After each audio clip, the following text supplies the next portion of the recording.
दोस्तों नमस्कार, स्वागत है आपका संत जीएस एकेडमी में। दोस्तों ये देख सकते हैं कि मैं उत्तर प्रदेश बीएड जो भी एंट्रेंस एग्जाम हुआ था उसका मैं एक ब्राउचर को ओपन कर रखा हूँ। इसमें देख सकते हैं कि जो बीएड की काउंसलिंग का जो स्टार्ट होने वाली है 15 तारीख से, उसके कुछ गाइडलाइंस है, कुछ इंपॉर्टेंट इसमें बात है, मैं आपको बताने वाला हूँ। आप वीडियो को लास्ट तक बने रहिएगा। जो भी कैंडिडेट तैयार मतलब कि एडमिशन लेना चाहते हैं इसमें, वो बहुत ध्यान से केयरफुली एक एक लाइन मुझे बताऊंगा, वो बहुत इंपॉर्टेंट है। आपको ध्यान में रख के काउंसलिंग कराना है, नहीं तो आपकी काउंसलिंग फंस जाएगी, पैसे फंस जाएंगे, कुछ नहीं मिलेगा, एडमिशन में नहीं हो पाएगा दोस्तों। ठीक है, चलिए शुरू करते हैं।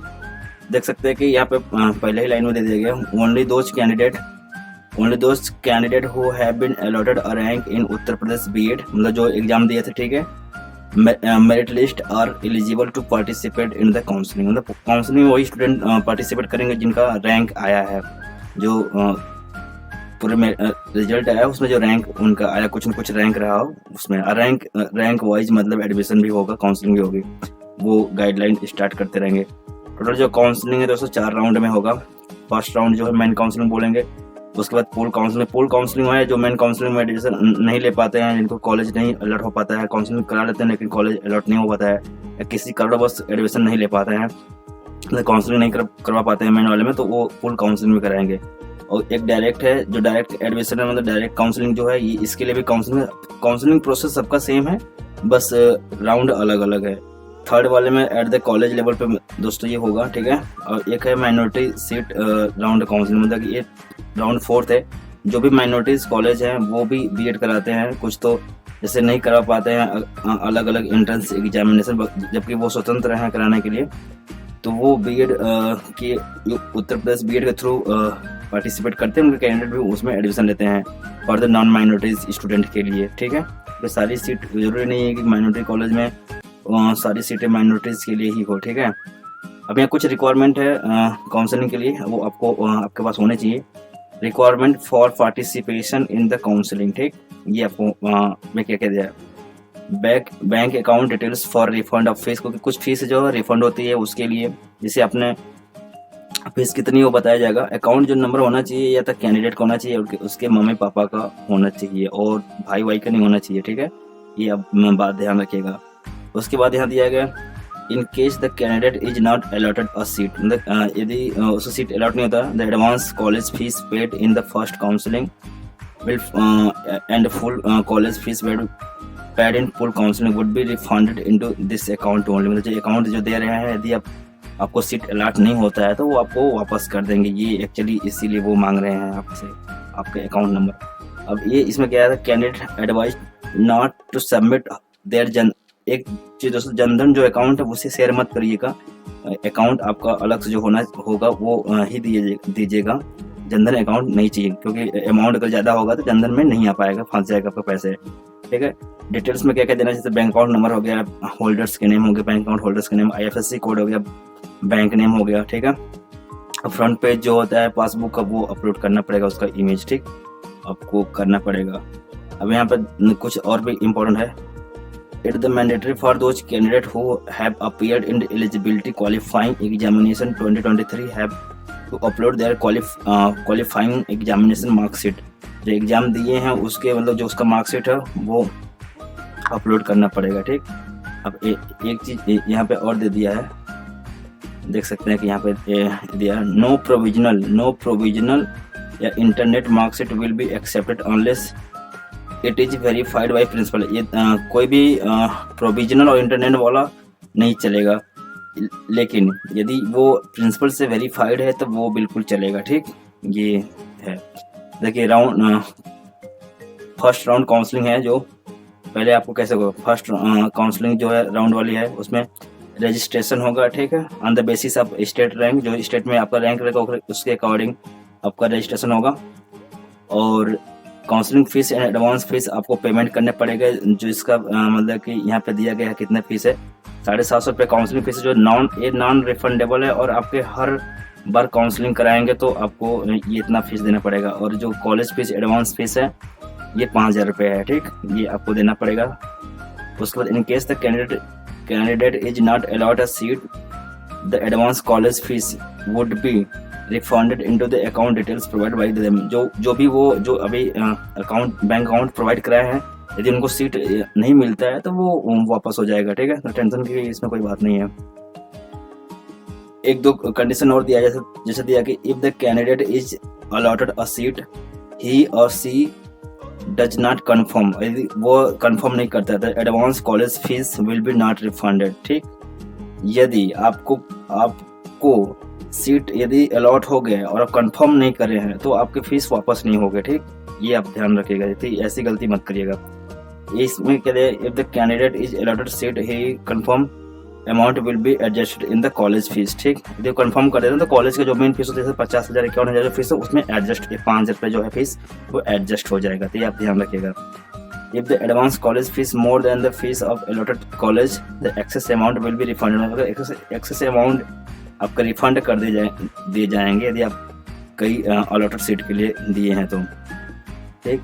ये है ना कि जो 750 रुपये काउंसलिंग फीस ये नॉन रिफंडेबल है, ये आप ध्यान रखिएगा, ये नहीं मिलने वाली। और आपको हर बार मतलब कि देना पड़ेगा। जैसे मेन काउंसलिंग कराया उसमें नहीं हुआ, फिर पूल काउंसलिंग करा रहे हैं तो उसमें देना पड़ेगा। ये 2 राउंड काउंसलिंग होगी, दोनों राउंड में 750 रुपये आपको देना पड़ेगा। सेकेंड स्टेप जो है वो है चॉइस फिलिंग, ठीक है। Only registered candidate will be the able to the fill the choice, ठीक। ये जो रजिस्टर्ड कैंडिडेट हो जाते हैं मेन वाले में वही कर सकते हैं। Before choice filling the candidate have verify the following, जैसे कि यदि कोई कैंडिडेट अगर जिनका बीए में 3 साल संस्कृत है, ठीक, तो वो सेलेक्ट करेंगे यस वाले पे, क्योंकि कोई संस्कृत कॉलेज है तो उनको मिल जाएगा संस्कृत कॉलेज में बीएड में एडमिशन मिल जाएगा, ये आप ध्यान रखिएगा। यहाँ देखा candidate can give many choice अब दे वांट, मतलब कि वो बहुत सारे चाहे जितना भी विकल्प दे सकते हैं, जैसे कि सीट जो अलॉट करते हैं। एक यहाँ पे ये भी दिया candidate are advise to give maximum choice to avoid rejection of allotment, जैसे बहुत सारे कॉलेजेस का आप देंगे, ठीक है। तो जितना हो सके उतना मतलब आप करें ताकि आपका जो रिजेक्शन का वो चांसेस है वो बिल्कुल ही एकदम कम हो जाएगा, तो आपको एडमिशन मिलने का चांसेस ज़्यादा रहेगा, ठीक है। ये आप ध्यान रखिएगा। अब यहाँ पर देख सकते हैं कि जो तीसरा स्टेप है इसमें कॉलेज अलॉटमेंट होगा। इसमें कॉलेज अलॉटमेंट होगा। College allotment will be done strictly on the basis of rank के अकॉर्डिंग ही मिलेगा, आपको पता है कॉलेज होगा। Candidate as well as college they have select order the preference of during counselling, ठीक है। जो भी काउंसलिंग यदि काउंसलिंग के थ्रू दौरान अगर आप जो भी कॉलेज को चूज करते हो उसके अकॉर्डिंग ही मतलब कि आपको कॉलेज अलॉटमेंट होगा, ठीक। ये ध्यान रहे।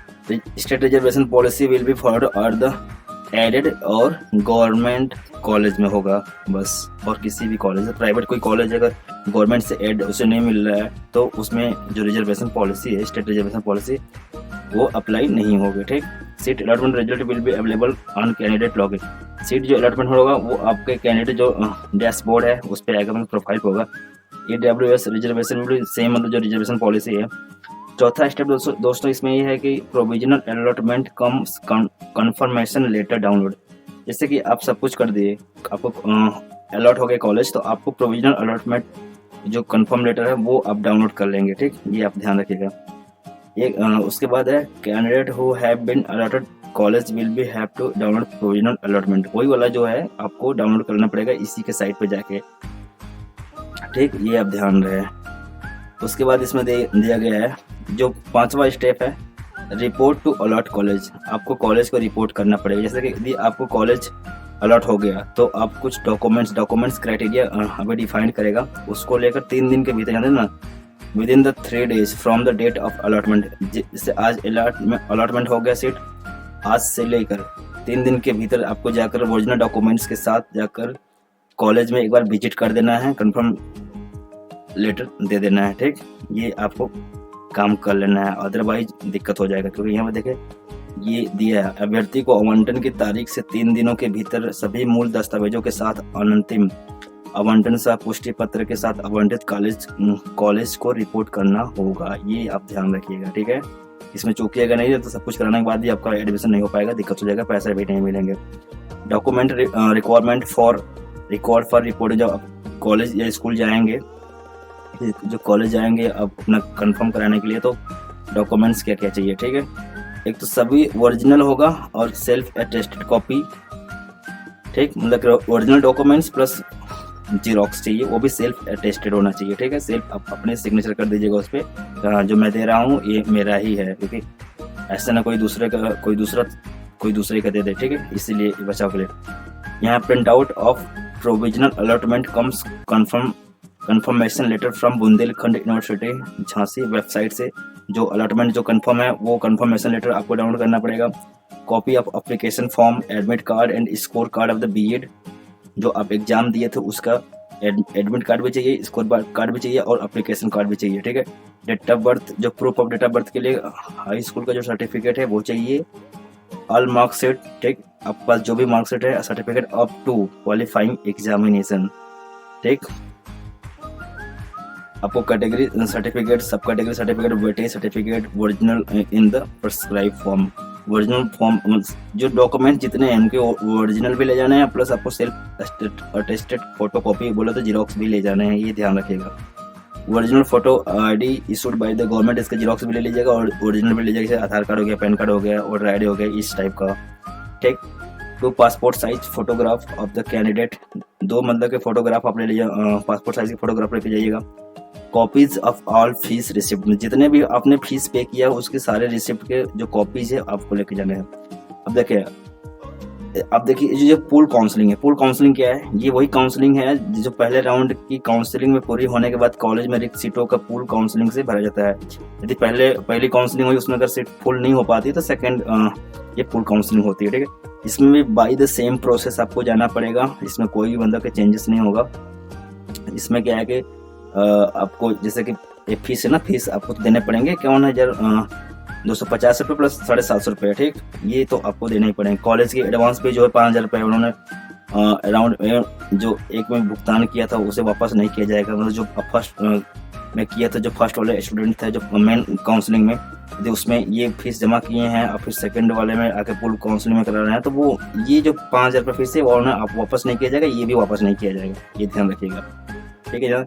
Those candidates who were all allotted seat in round 1 did not pay the seat confirmation fees, ठीक, will have to pay full fees। यदि वो कैंडिडेट जो फर्स्ट वाले में सीट अलॉट हुआ था लेकिन सीट कंफर्मेशन फीस पे नहीं किया था तो उनको इस वाले में पूरी फीस 52,000 रुपये आपको पे करना पड़ेगा। 51,900 रुपये प्लस 750 रुपये मतलब आपको ये तो पे करने पड़ेंगे, ठीक है, ये ध्यान रहे। प्रोसीजर देखिए यहाँ पे दिया है, इंपॉर्टेंट है। Procedure for pool counselling is the same as the first counselling.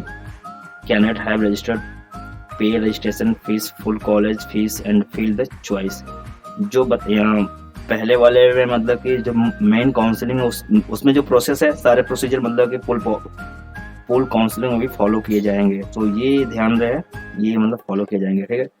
इसमें भी देखिए काउंसलिंग फीस है, फुल कॉलेज फीस है, पेमेंट है, ये आपको करना पड़ेगा। चॉइस फिलिंग है, जैसे कि जो प्रोसेस उसमें सेम इसमें भी है। यदि आपका संस्कृत है 3 साल ग्रेजुएशन में तो आपको एस वाला पर क्लिक करना पड़ेगा, ठीक, ये ध्यान रहे। अब जो पूल काउंसलिंग कराएंगे वो भी मैक्सिमम चॉइस दे सकते हैं, ठीक। एक चीज और दिया है इसमें जिसके रैंक कम है, ठीक है, lower rank candidates are advised to give more choice to avoid rejection in allotment. जो जिनके बहुत कम रैंक आए हैं लेकिन वो काउंसलिंग करा रहे हैं फुल काउंसलिंग में, तो मैक्सिमम मतलब कि जितना हो सके उतना वो चॉइस दे कॉलेज का, ताकि उनका रिजेक्शन के चांसेस बहुत ही कम हो जाएगा, अदरवाइज एडमिशन मिलने के चांस बहुत कम हो जाता है, ठीक है। तो ये कॉलेज अलॉटमेंट होगा, ठीक है, फिर उसी तरह आपको सब डाउनलोड करके जाके 3 दिन के भीतर वहाँ पर जाना पड़ेगा। अब मैं आता हूँ दोस्तों जो उन कैंडिडेट के ऊपर जो